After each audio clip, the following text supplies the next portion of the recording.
Assalamu alaikum wa rahmatullahi wa barakatuh.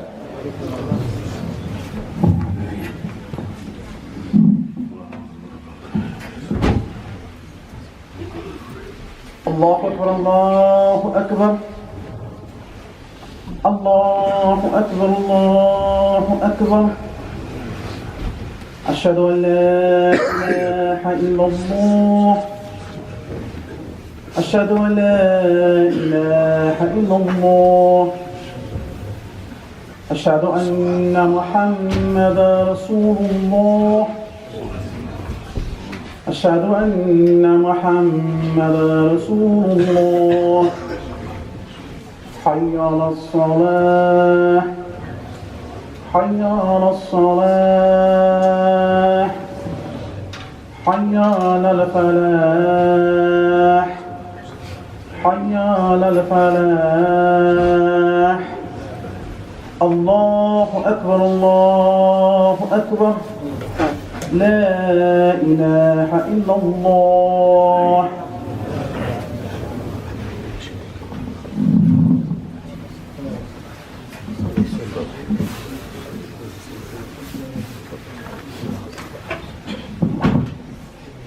بسم الله الرحمن الرحيم.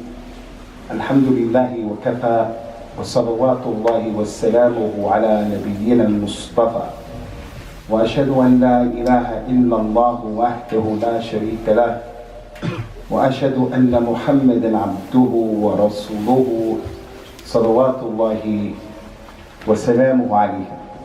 أما بعد فإن خير الكلام كلام الله وخير الهدى هدى رسول الله صلى الله عليه وسلم وشر الأمور محدثاتها وكل محدثة بدعة وكل بدعة ضلالة وكل ضلالة في النار.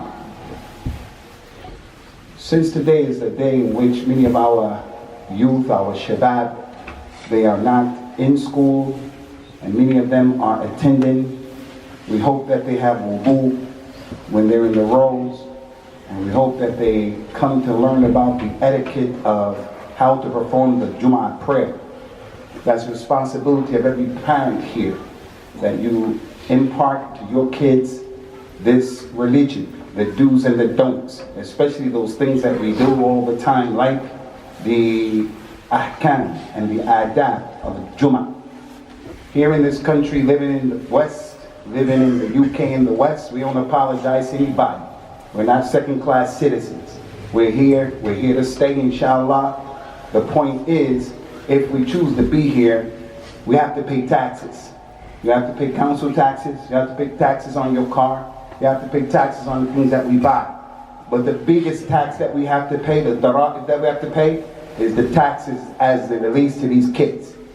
People bring their kids to this place and they think they're white people or Europeans.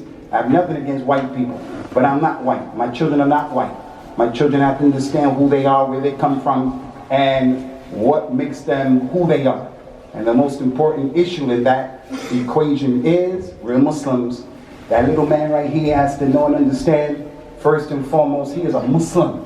And his Islam defines everything after that. The Prophet says, sallallahu alayhi wa sallam, al-Islamu ya'la wa la yu'la alayhi. Al-Islam is uppermost, and nothing goes above Islam. So, me being from America, Islam is first. Me being a doctor, Islam is first. Me being a man, Islam is first. What I want to talk to you young people about today, and by default, all of you, because it's important, it's a message for everybody, is that Islam has explained everything that we need to know to navigate through this life. We don't need white people, black people, purple people. We don't need Christians or Jews. We don't need anybody telling us how to exist, because Allah Azza wa Jalla has explained that in that Quran in fine details. The Prophet explained it, sallallahu alaihi wasallam, in details in his authentic sunnah. But if a person leaves himself ignorant, like the cows and the sheep and the chickens of his people back in his country, he's like a cow, sheep, or chicken, he doesn't learn his religion, then he's going to be, as Allah described the non-Muslims of Quraysh in the Quran, that they are astray. They are more astray than the cattle that they own. A Muslim can't afford to be that individual. So our religion has explained everything that we need to know. Allah mentioned in the Quran, وَلَكِنْ يَقْضِيَ اللَّهُ أَمْرًا كَانَ مَفْعُولًا لِيَهْلِكَ مَنْ حَلَكَ عَنْ بَيِّنَةٍ وَيَحْيَى مَنْ حَيَّ عَنْ بَيِّنَةٍ. But Allah Ta'ala decreed the thing that had to happen, so that the one who is successful and he lives, he goes to Jannah, he did it because things were clear. And the one who he was destroyed and he went to the hellfire and he was wretched, he was like that because things were clear. He chose to be that way. Allah Ta'ala mentioned in the Quran subhanahu wa ta'ala, وَنَزَّلْنَا عَلَيْكَ الْكِتَابَ تِبْيَانًا لِكُلِّ شَيْءٍ. I revealed to you, Ya Muhammad, this book, and this book makes everything clear. There's no ambiguity in that Quran. He says subhanahu wa ta'ala, وَمَا فَرَّطْنَا فِي الْكِتَابِ مِنْ شَيْءٍ. I haven't left anything out of this book. Everything we need to know. And there are many other ayat that give us that message. What's the message? The message is, Islam is clear.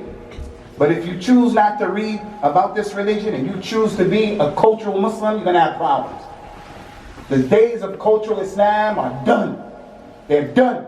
2018, 2019, 1,440 years after the Hijrah. Cultural Islam is done. Asian cultural Islam, Pakistani, Somali, whatever you, Indian, Afghani, Bangladeshi, Gambian, African. Cultural Islam is done. It doesn't work here in this country. If we want our children to be Muslims the way they're Muslims back in our countries, we are setting them up for failure in terms of getting to the Jannah. They may become a doctor, they may become a lawyer, a solicitor, they may get a job here, but Yawmul Qiyamah, you and that child are going to be in trouble. If I can take cultural Islam and tie it up and shoot an arrow in it or shoot it with a bullet and kill it, I'll do it. Forcing people to get married in 2019. What kind of stuff is that? So my point here is, no one is against the culture. The culture is mu'tabar in al-Islam. We consider the culture. It has a place. It can make something haram or halal with conditions. I'm not talking about that. I'm not talking bad about your culture. You eat jollof rice, that one eat bananas with his rice. I'm not talking about that. I'm talking about where the culture becomes the religion. Mushkil. So our religion made everything clear. The Prophet sallallahu alaihi wasallam said in authentic hadith, ما من شيء يقربكم من الجنة إلا أمرتكم به وما من شيء يقربكم من النار إلا نهيتكم عنه. There is nothing, nothing that will cause you to go to Jannah except that I told you to do it. Have Tawheed, follow the Sunnah, make the Salah, give Zakat, fast in Ramadan, wear hijab, obey your parents, obey your husband, be patient, be truthful. And there is nothing that will cause you to go to the hellfire except that I made it haram. Don't make shirk, don't make bid'ah, don't take what your fathers were doing over the kitab and the sunnah. Don't be disrespectful to your parents, don't be dirty, don't talk a lot, don't be nosy, don't be lazy. So that hadith goes to show that the Prophet sallallahu alaihi wasallam didn't leave any stone unturned. So at the end of his life, sallallahu alaihi wasallam, when he performed Hajj, he had over 100,000 companions with him. And he was almost done with that Hajj, almost finished. He gathered all of the companions together. And he told Bilal and Ibn Abbas and Usama ibn Zayd and some of the companions, Istafkitu nas, tell the people to be quiet. So those companions told the people, be quiet, be quiet, be quiet, be quiet. Listen. When everybody paid attention, the Prophet started to talk to them about a number of things. At the end of his farewell pilgrimage, he said to them, sallallahu alaihi wasallam, Hal ballagtu? Have I explained everything to you people? Did I leave anything out? Is anyone sitting in the audience, you don't understand what I said when I came with? Anybody? They all said no. We bear witness. You, ballagta risala, wa dayta al-amana. You took care of the trust. You explained the religion. Prophet Muhammad took his finger like this, and he raised it to the sky. He said, Oh Allah, bear witness on the people to the right. Oh Allah, bear witness on the people to the middle. Oh Allah, bear witness that these people themselves are saying with their own tongues that I told them the message. The meaning of that is clear. It's clear. We have CCTV in these different buildings. If someone stole something, if someone committed a crime, we're going to go to the courtroom. The judge is going to say, where's the proof? Where's the proof at? They're going to say, we got the CCTV. Let's show the footage. So the footage shows a man committing a crime. The judge says you're guilty or not guilty based upon the CCTV cover, the footage. But if the person says, and he admits with his own tongue, he says, hey, judge, I did it with his own tongue. I did it, judge. They're not even going to look at the CCTV because the man established the strongest hujjah and proof against himself. He said, I did it. So when the Prophet said, all are bear witness, it was because those people themselves, radiallahu anhum, they said, we bear witness on ourselves that you explained the message. So with that being the case, Ummah al-Islam, it's so simple and easy. As a revert Muslim, I respect those Muslims who came into Islam before me, who were born in Islam and raised in Islam. You have a culture that insulated you and protected you. Your girl grows up and she's a virgin. The boy grows up and he's a virgin until they get married. They don't do drugs. They don't act crazy. They have some problems when we're in our countries practicing Islam. And even here in the West, they're better than the one in his behavior who didn't know Islam. So I respect your culture. Wallahi, I respect it. Al-Islam is a culture, it makes our culture, it protects us. It protects us. But at the same time, when I came into this religion and I met the Somalis and I met the Gambians and I met the other Africans and the Arabs I found everybody was telling me something was Islam. And it wasn't Islam. It was the culture. Abu, let's make the dhikr of Allah. Where does that come from? It comes from the Quran. Allah bi dhikrillahi tatma'innu al-qulub. That's what they told me. By the dhikr of Allah, the hearts become calm. Use that ayat to show that's the dhikr. So I want to tell all of you reverts, and I want to tell all of you young kids, listen to this. As you grow up and you begin to blossom, and you become a man or a woman, you start to grow in your religion. There is a principle that you have to remember. When the people tell you, this is from Islam, and that's from Islam, and do this and do that, do the Mawlid, do the birthday, say Jummah Mubarak, do this, do that, dress like this, you have to ask this question. Where's the proof for that? Where is the dalil for what you're telling me to do? I respect you, you're my uncle. I respect you, you're my father. I respect the imam of the madhab. But I want to know, where is the dalil for that? Where is the proof? They may show you some proofs here and there. Like when I came into Islam, there was a crazy man. He was telling us it was permissible for him to have nine. 1, 2, 3, 4, 5, 6, 7, 8, 9 wives. What are you doing, man? You got 9 wives. He said, but Allah said that in the Quran. فَانْكِحُوا مَا طَابَ لَكُم مِّنَ النِّسَاءِ مَثْنَى وَثُلَاثَ وَرُبَاعَ. Allah said, marry 2 or 3 or 4 from the women. He counted 2 plus 3 plus 4 equals 9.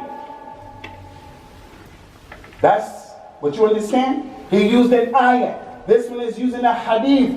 That one over there is using this, using that. You have to say to yourself, where did Abu Bakr do that? Where did Umar? Where did Uthman and Ali? Where did those companions, radiallahu anhum, understand that ayah or that hadith that way? If you don't think like that, what's going to happen Yawm al-Qiyamah is the Islam that you are upon and the thing that you believe in and you claim is going to be thrown in your face and it's going to be rejected, and you may have to go to the hellfire.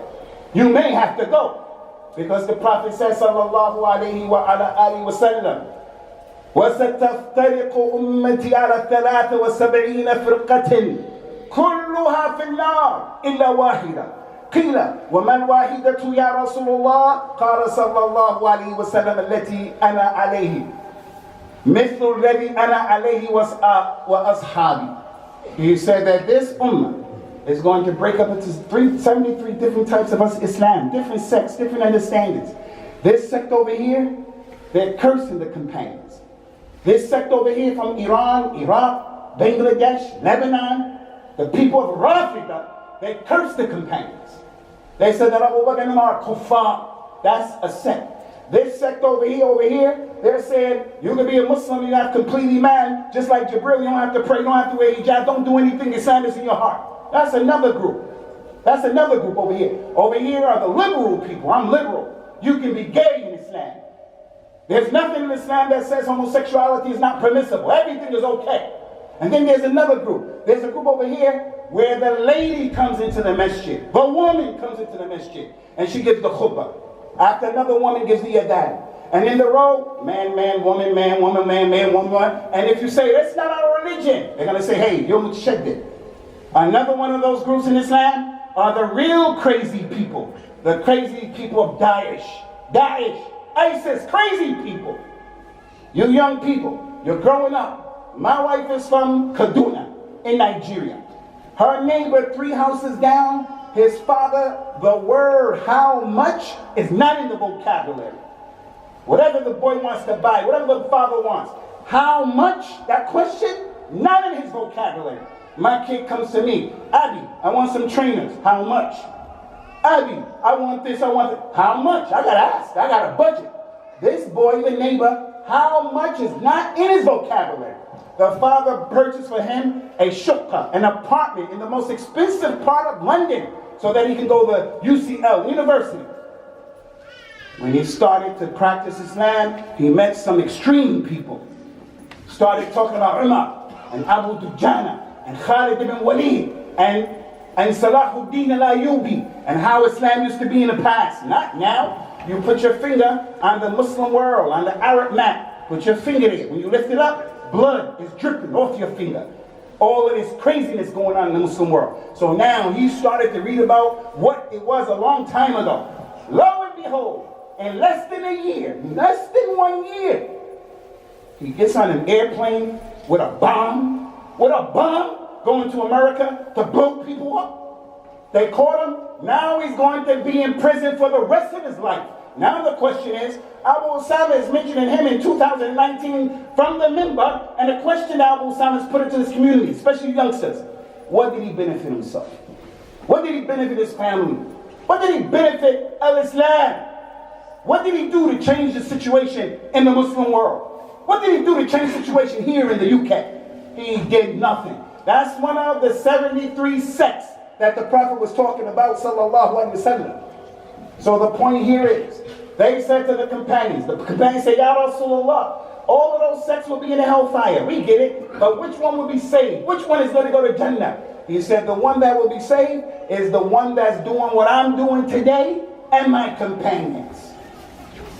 So my question to you right now is, the companions of the Prophet sallallahu alaihi wasallam, they used to pray 5 times every day. One of the students of the companions from the Tabi'een, his name is Abdullah ibn Shaqiq al-Uqayli, from the students of the companion. Qal, the companions of the Prophet sallallahu alaihi wasallam, they didn't see the abandonment of any action as being kufr other than salah.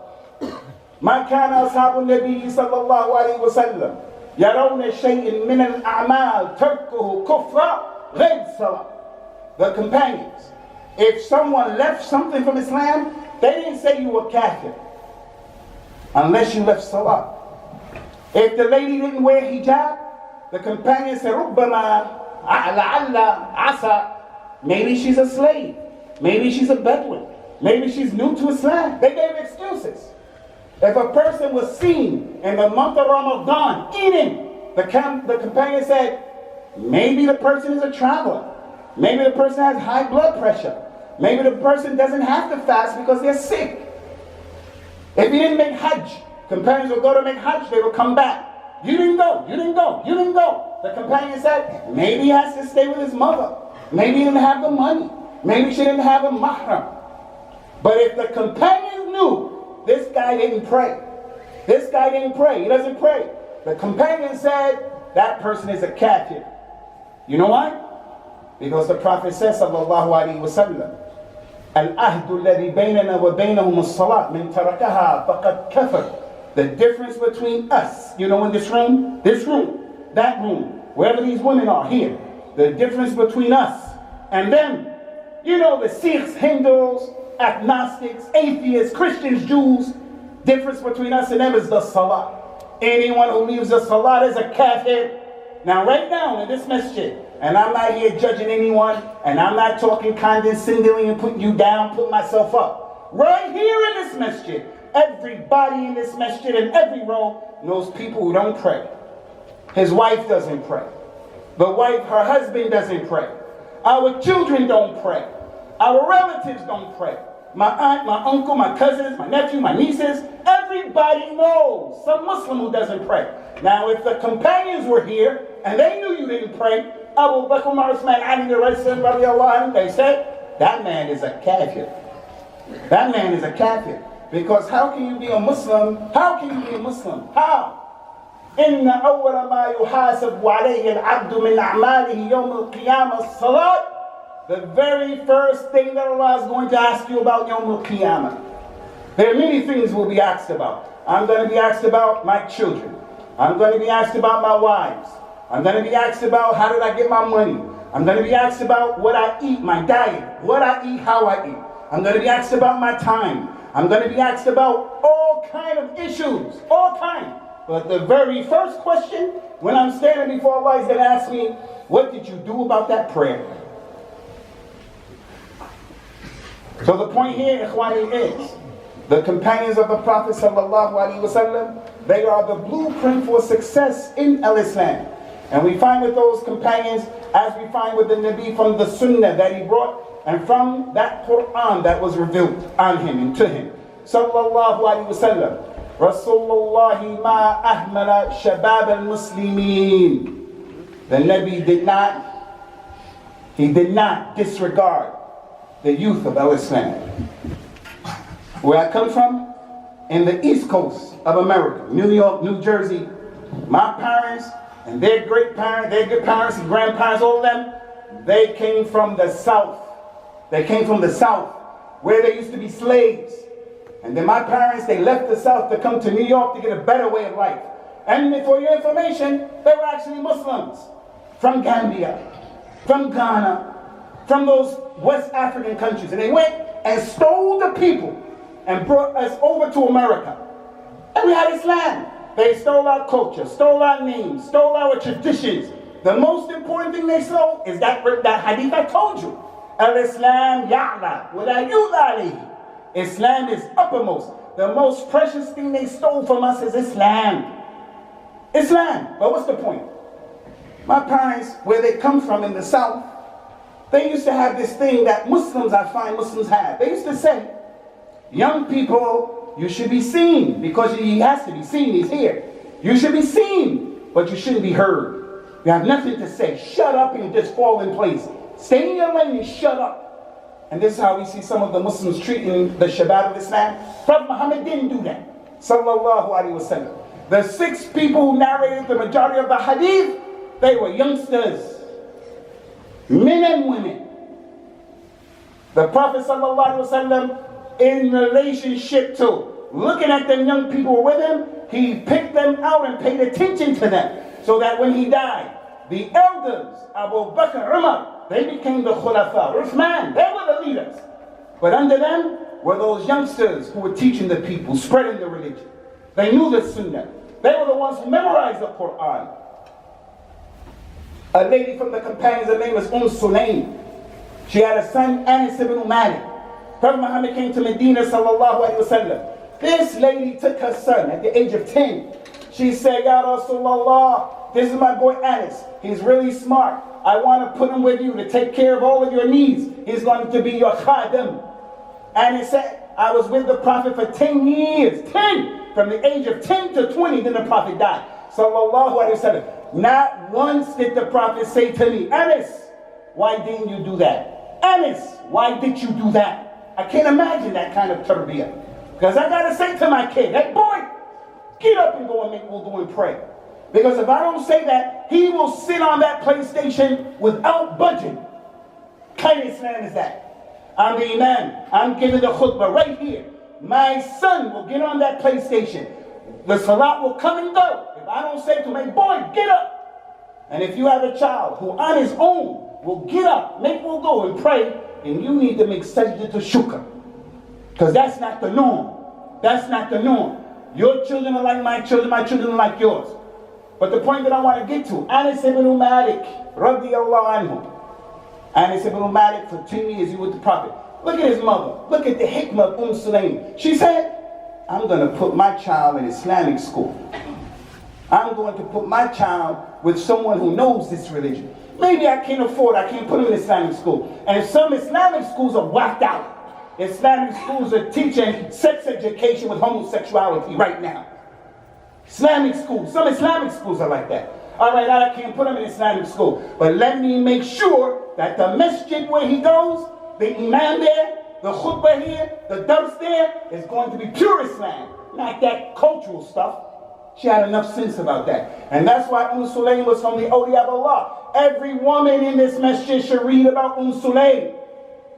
Her Islam, her fiqh, her hikmah, her understanding, how she was with her husband, radiyallahu anha, how she was with her kid. So the point here, ikhwati fillah, the blueprint for success in this religion is following the companions of the Prophet sallallahu alaihi wasallam. It is not enough, I repeat, it is not enough for a person to say, I take the Quran and I take the Sunnah. The people who blowing up people from ISIS, they say the same thing. Who, they're saying the same thing. You don't have to pray. They're saying the same thing. The liberals, they're saying the same thing. You have to say, I want that Quran and the Sunnah and the way the companions understood that Quran and Sunnah. How are you going to do that if you never read about the companions? That's a question. How are you going to do it? The Prophet says, sallallahu alayhi wa sallam, Ummat al-Islam, إِنَّمَا الْعِلْمُ بِالتَّعَلُّمِ. Knowledge comes by going out and getting it. You're not going to sit down on this member or sit at home and knowledge is going to just come to you. You have to make some efforts. أقول قولي هذا وأستغفر الله لي ولكم ونسأل الله تعالى التوفيق والسداد.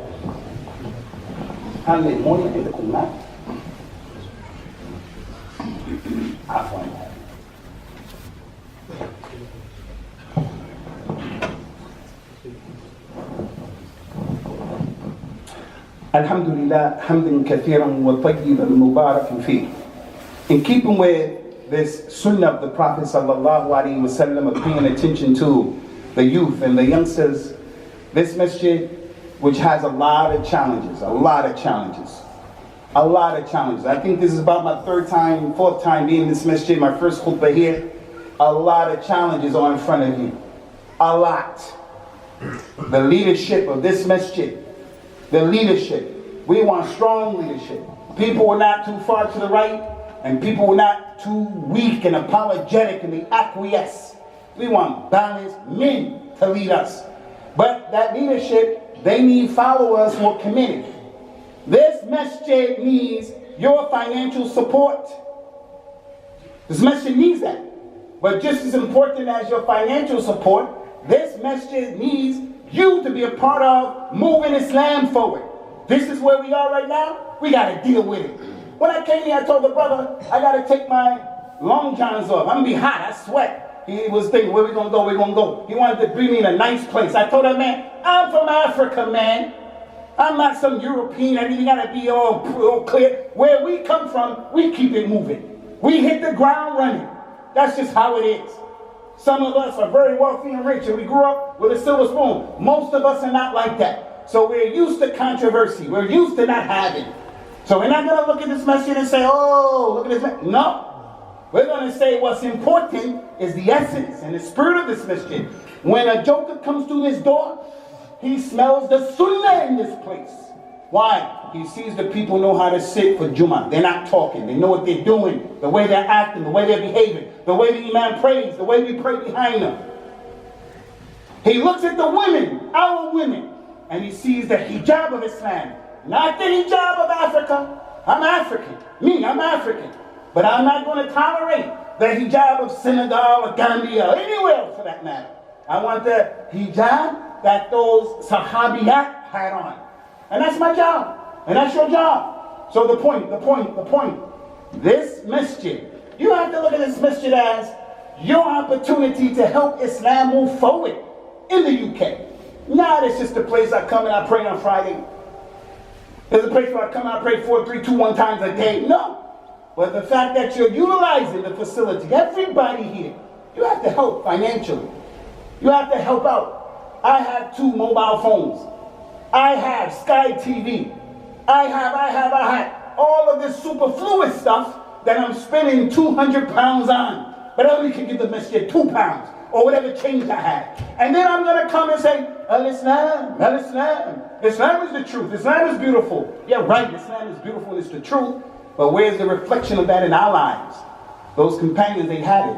So Allah mentioned about them in many ayahs of the Quran. مِنَ الْمُؤْمِنِينَ رِجَالٌ صَدَقُوا مَا آهَدُوا اللَّهَ عَلَيْهِ فَمِنْهُمْ مَنْ قَضَى نَحْبَهُ وَمِنْهُمْ مَنْ يَنْتَظِرُ وَمَا بَدَّلُوا تَبْدِيلًا. From the believers, or men, radiyallahu anhum. They made a contract with Allah, they kept their contract. From them are those who completed the job, and they were killed, pushing Islam forward. They lost their lives. And from them are those who are still waiting. They were not killed yet. And they never changed anything about the religion. Allah said, Ma baddalu tabdila. They didn't change anything. So when the Prophet died, the companions didn't change anything. And here the Rafida comes saying, no, Ali should be the Khalifa. Prophet Muhammad said about Ali, this. You're making taqdeem of the Quran. Allah said they didn't change. You're telling me should they change? So Ummah al-Islam, this community here, I'm asking you by Allah, as Allah's Prophet said. When someone asks you by Allah, you should do it if you can do it. It's a sign you have Iman. I'm not trying to rip you off or steal from you. I'm asking you people by Allah, take care of the masjid financially. Everybody has to feel that way. And I will even suggest, you don't give the masjid money, you give it to your kid. So you'll start to instill in him this idea, this is going to be his inheritance, that he has to take care of the masjid. So this masjid, tomorrow inshallah, we're going to have a day in which we're going to give some lectures to the community specialized in focusing about the Shabbat. We want you guys to bring your kids and you also to come. And even if it's not your kid, bring the children of your aunties, your sisters, your brothers, your nieces and nephews. We want to give them an opportunity in this holiday to be reminded of what it is to be a Muslim in the UK. May Allah Ta'ala make us of those people truthful in word and deed. May Allah establish our feet firmly upon at-Tawheed. May Allah make up those people who are the Ansar Sunnah of the Prophet Sallallahu Alaihi Wasallam. May Allah put peace and tranquility between the hearts of the people here. Help you people to understand the reality of what it is to be a Muslim. And may Allah Subhanahu Wa Ta'ala don't hold us to account for the mistakes that we have made. Aqimus Salat. Yarhamakumullah.